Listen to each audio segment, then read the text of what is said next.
L'Académie pour la démocratie sociale de la Fondation Friedrich Ebert explique une politique économique de la démocratie sociale.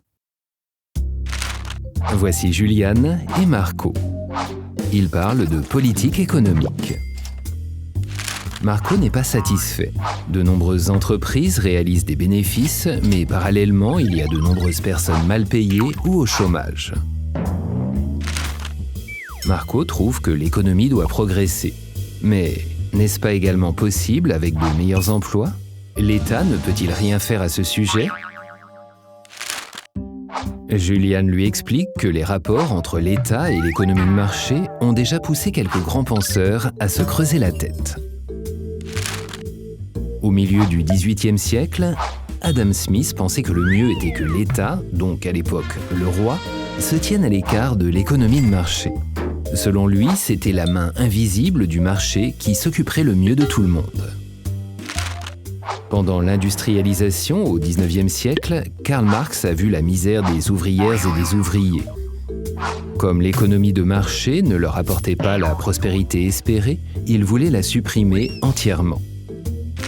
Dans les années 30, John Maynard Keynes a proposé une solution. L'économie de marché peut garantir la prospérité si l'État crée le cadre approprié. En cas de crise et de problème, il doit intervenir. Une économie de marché coordonnée. C'est également l'idée que la démocratie sociale se fait de la politique économique. Marco veut en savoir plus sur une politique économique de la démocratie sociale. Juliane explique, la politique économique de la démocratie sociale est basée sur 3 principes. La croissance, l'équilibre social et la durabilité. La croissance doit apporter une prospérité suffisante à la société. Il y va de la base matérielle d'une vie décente. Il est cependant important que cette prospérité ne profite pas à seulement quelques personnes, mais à tous. C'est le principe de l'équilibre social. Cela signifie par exemple qu'un bon travail doit également être bien rémunéré. Une économie durable est nécessaire pour que dans le futur également, il y ait suffisamment de ressources. Durable signifie ne consommer que la quantité qui est renouvelable.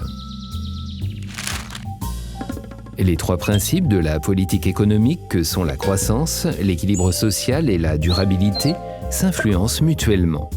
Il y a des courants politiques qui se concentrent essentiellement sur un des principes. La particularité d'une politique économique de la démocratie sociale est son objectif, à savoir trouver l'équilibre entre les 3 principes. Marco trouve ce sujet passionnant. Une politique économique où l'on ne se contente pas d'attendre, mais à laquelle on contribue activement, c'est pour ça qu'il veut s'engager à l'avenir. Vous trouverez plus d'informations et d'autres offres sur le thème de la politique économique sur le site web de l'Académie pour la démocratie sociale, ainsi que sur le site web du département de politique économique et sociale. Le tout de, chez et avec la Fondation Friedrich Ebert.